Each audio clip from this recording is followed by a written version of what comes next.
Hey there, XR here. Today I kind of wanted to do a introduction to a game that I quite enjoy. I know some people are interested in, and is definitely a game which requires some explanation because the documentation and tutorials that come with the game are not super good. But this is Crusader Kings II, which is one of the grand strategy games by Paradox Interactive. What grand strategy means is it's a game where you're guiding a country, or in this case a dynasty. You're not controlling battles, you're not building bases, you're dealing with just the big map and everything that's going on. It's a very political game. Crusader Kings II is the one that focuses on medieval Europe, and you play as a dynasty, and there's no like victory conditions or anything like that. The goal is just to accumulate as much prestige as you can before your line dies out. You play as a character who represents you. When he dies, you transfer over to control of your heir, and when you finally your dynasty dies out, you have no more heirs, the game ends, and it totals up your prestige and gives you a score, and then that's basically the whole point.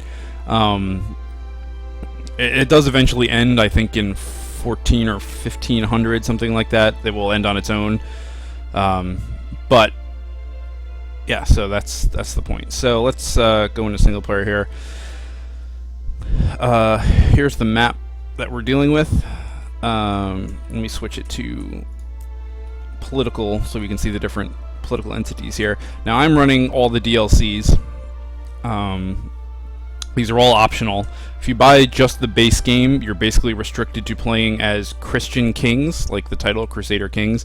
But the DLCs, Sword of Islam lets you play as the Islamic countries and kings.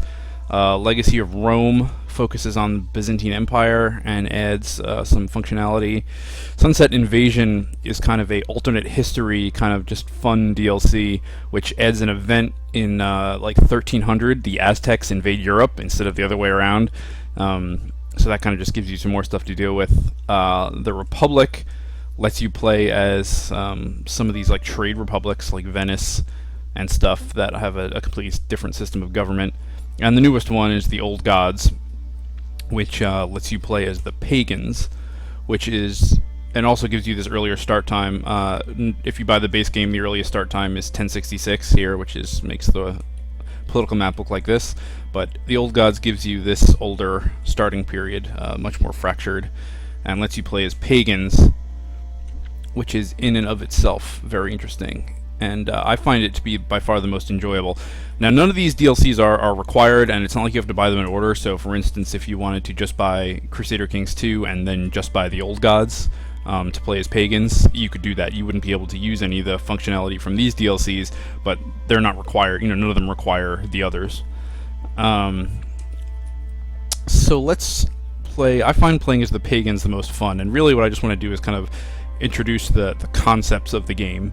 And you can do that as basically anybody. So let's play as King Harald Fairhair of the Petty King of Ostendlet, which is this little country right here.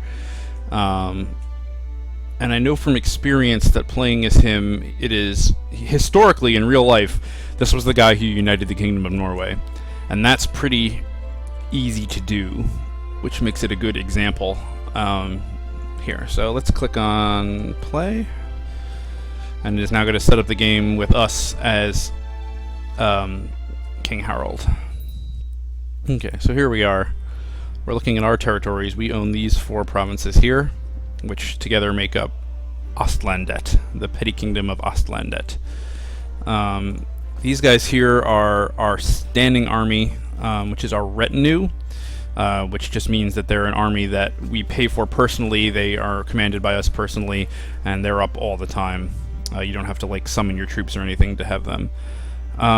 So let's take a look at what we've got here. So this is our character. He's a beast. There are not many characters with stats like King Haraldr.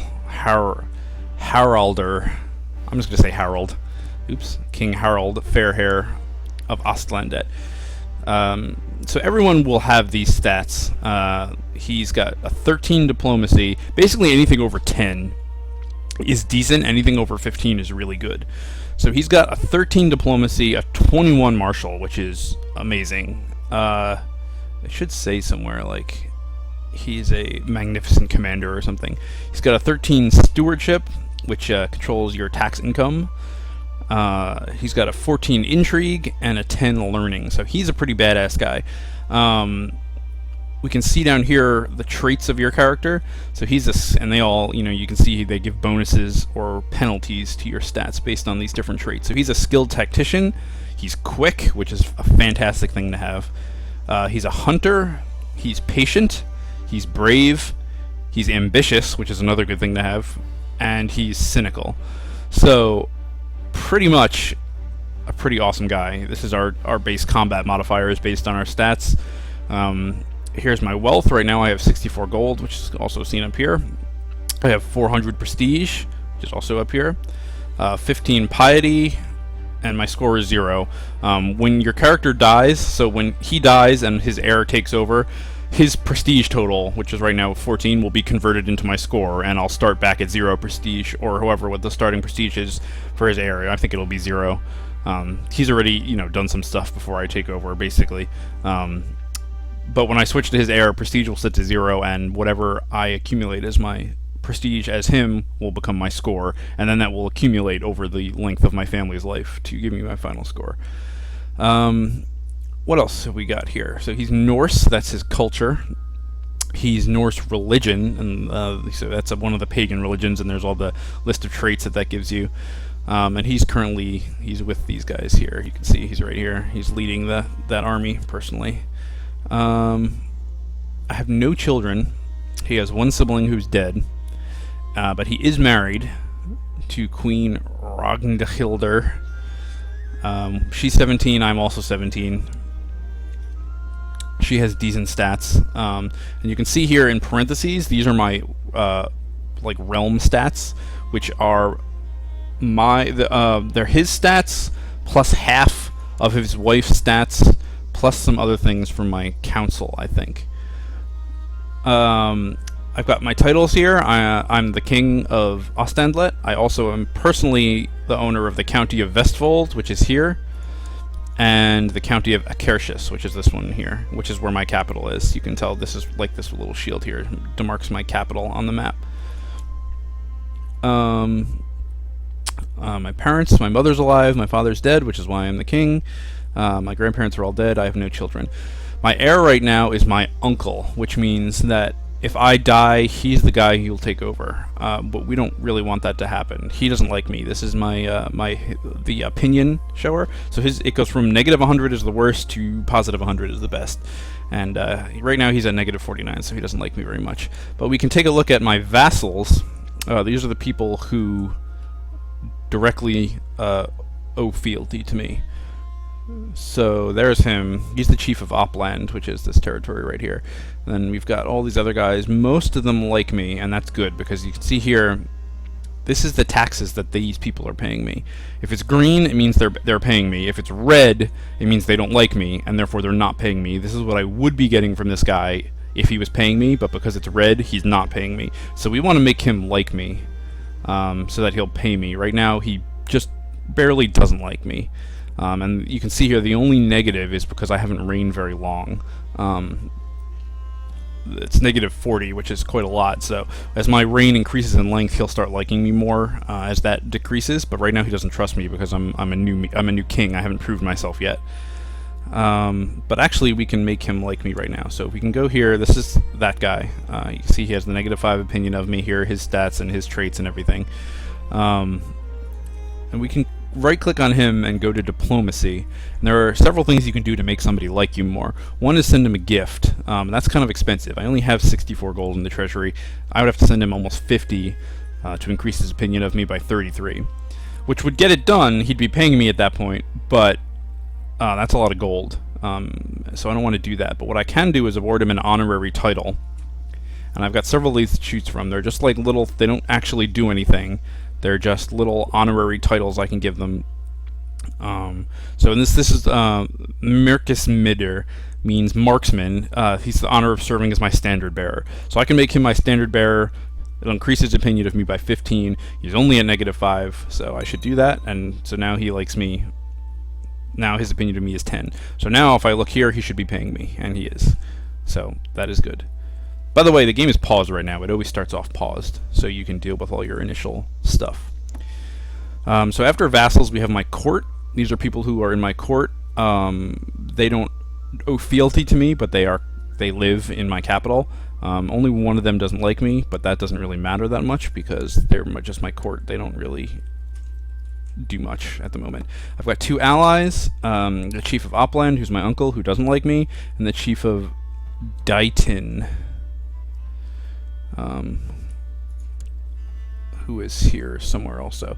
He owns the county. Oh, okay, so he's all the way over here in Ireland, but the reason he's considered my ally is because we're related. He's in my family. He's my kinsman, which means he's kind of a distant relative. But these are red, which means we can't call them in to help us in war anyway, so that doesn't really actually matter that much. Up here, we've got our control buttons for our character. So the first one is council. So this is my council of like advisors. And this is the stat that matters for each position and what this particular character has in that stat. So we can see Godi Heistein here is my chancellor. He's my advisor on diplomacy, and he's got a 13 diplomacy. He's a masterful diplomat, so 13 is good. Here's my marshal, who's like my military commander, Dag of Heidmark, and he has a 15. He's considered a masterful commander. My steward is Fulki af Oslo, who has an 11 stewardship. He is a competent administrator. My spy master is that guy who hates us, which is not super good, but we'll deal with that later. He's 10, so he's a competent schemer. And my seer, and this changes if you're Catholic, it's like your bishop or whatever, your I don't remember the exact name of the title. Like it might be bishop, court bishop, or something like that. If you're Islamic, it's like your vizier or whatever. But so I'm a Norse pagan, so she's my seer. Gilda Ufrildir of Bergheim, and she has a 13 learning, so she's a masterful scholar. And they all have little things you can assign them to do. Improve diplomatic relations, fabricate claims, sow dissent, suppress revolts, train troops, research military tech, all that stuff. And you can kind of assign them to different areas. They will also lead your armies, especially your marshal, and you can actually click on these little things here to forbid them from leading armies if for whatever reason you don't want to risk them being injured. But I don't particularly care about that right now. You can also appoint replacements, which is something, by the way, you should definitely do it if you have someone better suited to it. But replacing a chancellor will make the person being replaced like you less, and the new person coming in like you more. So that's another thing to consider.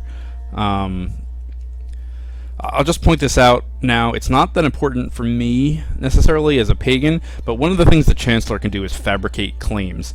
Now, if you're playing as a as anybody, you need to have what's called a casus belli in order to declare war on someone, and it's Latin, and it basically means a reason for war. And as a pagan, you always can declare an invasion casus belli on anybody who's adjacent to you, just because you're warlike. But if you're playing as a Catholic or anyone else, you actually need a legitimate casus belli, which usually means it can be the easiest one to get is a claim on a country. So if your family for whatever reason has a claim on a county, one of these territories, then that's considered a legitimate casus belli to declare war. Hey, that should belong to me, and therefore you can declare war in order to gain control of it. That's where this comes in. If you want a territory but you don't have a legitimate claim on it, you can send your chancellor to fabricate claims in that thing, and then he will go there and he will attempt to basically fake paperwork to show. And you can see there that the chance, for instance, that with his 13 diplomacy, he has a 10%, almost 11% chance every year to attempt to meet success in this. And so you leave him there for however many years. Eventually it'll, not necessarily, but probably eventually it'll pop, and it'll say he succeeded in fabricating claims. You'll pay some money, and then you will be able to invade that province. So not as important for me as a pagan, quite important if you're playing as a Catholic and you want to start wars with people. So these are okay. Let's keep going over here. So that was my council. Next we have laws. This is where you can alter the laws of your country. Most important one probably in the long run is the laws of succession, which is this part right here. Now, as a pagan, at the start you have to have gavelkind, which is kind of a pain in the butt because gavelkind means that your titles are divided among your sons. So if you want to keep all your territory under the control of your heir, and therefore you, when you die, you need to have one of these other succession laws that are not here, but they're like primogeniture is one, which I believe is everything goes to the oldest son, and there's a couple others. And then this agnotic cognatic just has to do with gender. You can see here, agnotic cognatic means that if you have no males, it means males inherit no, it doesn't actually say that. Okay, but it says it down at the bottom there. Women can inherit, but only if there are no eligible males. Agnatic is only males can inherit. Absolute cognatic is women inherit on the same grounds males do. So agnatic cognatic means women can inherit, but only if there are no eligible males. So that's what we start with.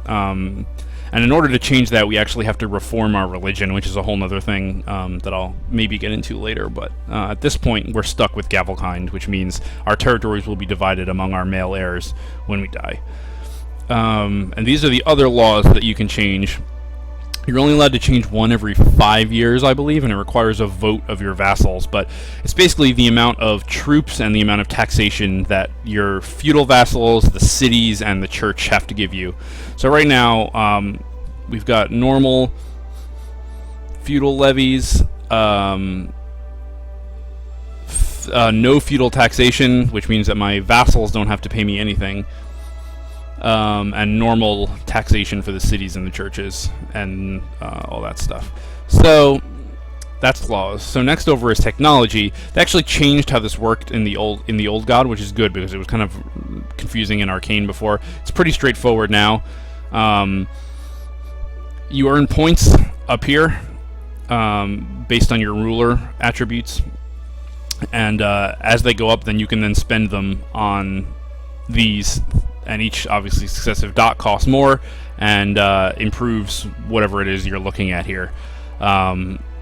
There's also a system kind of where each territory has different levels of technology, so you can see the numbers, little bars changing as I mouse over different territories, and they actually learn from each other. And you can also send some of your counselors, like, study technology here, something the Spy Master can do. And you can send, like if I send him to study technology in a province that had a much higher technology of one of these things than I did, then there would be a chance that I could bump up my technology by learning from someone else. It also spreads kind of organically through neighboring provinces just to kind of represent people learning from each other. Next one over is military. This is where you raise your armies and such. This is my domain, so these are the territories I'm directly in control of, which is Vestfold and Akeshes. So I can raise 584 troops. My vassals at this point will give me another 132, but that will go up as I gather more land. Now, if you're playing a Christian king, raising your county levies, the levies your vassals have to provide to you, actually annoys them after a while. If you keep their troops out too long, they start getting annoyed with you and their opinion of you decreases till you dismiss your troops. As a pagan, you don't have to worry about that because pagans love war. So actually their opinion of you starts to decrease if you haven't declared war on anybody for a certain number of years. So you actually need to periodically declare war on people in order to keep your people happy, and they don't care how long you have your troops up.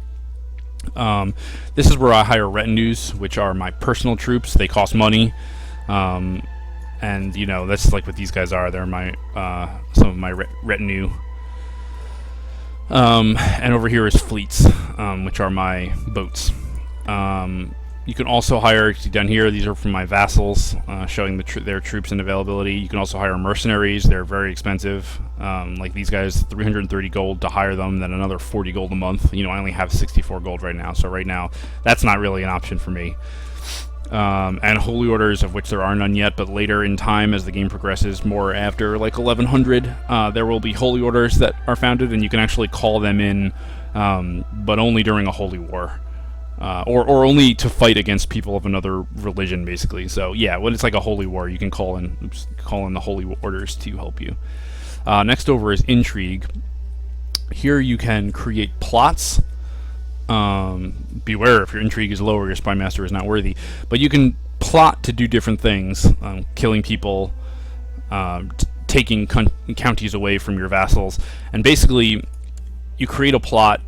You get other people to back you, and you have a plot power here that goes up, and when it reaches a certain point, you can execute the plot, and it has a certain percentage, chance to succeed or fail based on the plot power compared to, something, attributes of the target. So that's one way to accomplish things. These are my important decisions here, which are, you can invite people to your court, so you can try to get people with better stats. There's a grand hunt. You can commission a runestone, hold a great blot. So this is where all the, if you're a Christian ruler, you'd have like festivals and stuff like that under here. Things that have different effects. They cost money, and that's the requirements to do this particular thing. So, they're just like decisions, and different things will pop up here throughout the course of the game, and it will alert you when a new decision is available. I see my threats, prisoners, known plots, nothing in there right now. Next over is factions. There aren't any, but the other characters in your kingdom can actually form factions to try to, and you can also form factions to try to accomplish a certain goal. And I'm not sure you can form it when you're the king. If you're not the king, you can form factions, and they have a certain power as well based on how many troops they have compared to the king. And when they reach a certain point, they make demands of you if you're the king, and you have a choice to either go along with them or not, which can have different effects. And the last one is religion, showing my realm seers. Right now, we don't have our faith is loose. We don't have a faith, but you can actually reform the Norse faith if you capture at least 3 of the 5 Norse holy sites. I don't have any of them right now. But once you reform the Norse faith, then if I theoretically did that, I could make myself the head of the religion over here, which is basically would be like the Pope, the pagan Pope. And then I could actually change the succession laws. So that is a long-term goal, which is good to do. But right now, I'm not anywhere close to that, so we're not going to pay that much attention to that. So that's what all this stuff is. Up here are my alerts that I have currently. It's telling me new important decisions are available, and if I click on it, it brings me here. That's the Great Blot, which is like a rite that I believe you can only do every 9 years. And I need to pick an ambition. So I can see over here, choose an ambition. These are my various ambitions over here. Amass wealth, become a paragon of virtue, have a daughter, have a son, or become king of Norway. Now this is one, it's only available to pagans, and it involves attempting to form kingdoms. This is the one I'm going to pick. If you have this, it's a very good thing to pick.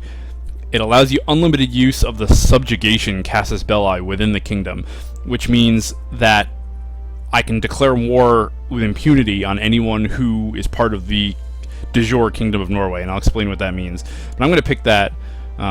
So I now want to become the King of Norway. Now you can see, let me see if I can figure out how to display this. Okay, so Norway. So this is the Kingdom of Norway. It does not exist yet. But I can click here, this de jure. Now when they're talking about de jure provinces, that means if something is part of a de jure kingdom, it means it's kind of like everyone recognizes it as part of that kingdom, even if politically that's not the case. So I click on that and it'll outline for me. This is the de jure Kingdom of Norway. Everyone kind of feels like this is Norway, even though this is all these little countries here. But like if you were to refer to the region as Norway, this is what you'd be. So there are lots of different ways like that. Like we can go over here, click on this. This is part of Sweden, and it shows that over here.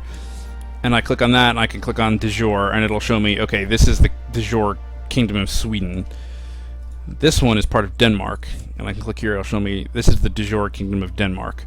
So basically it's giving me a reason here, and this is like England, right? Yeah, so here's the de jure Kingdom of England, is this. So right now, these are a whole bunch of little fractious provinces.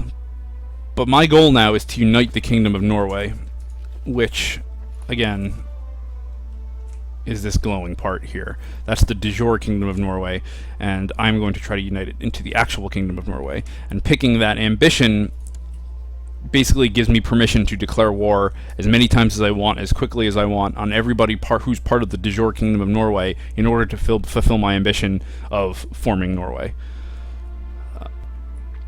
Let's see, what else? I think we're pretty much ready to kick off the game. We're still paused right now. Time has not advanced since I got to this map. But I'm almost at half an hour, so I think I'm going to call this episode to a close. And next time, I will unpause the game and explain a little bit about war and how to conquer some territories and stuff like that. So stay tuned. Thanks for watching.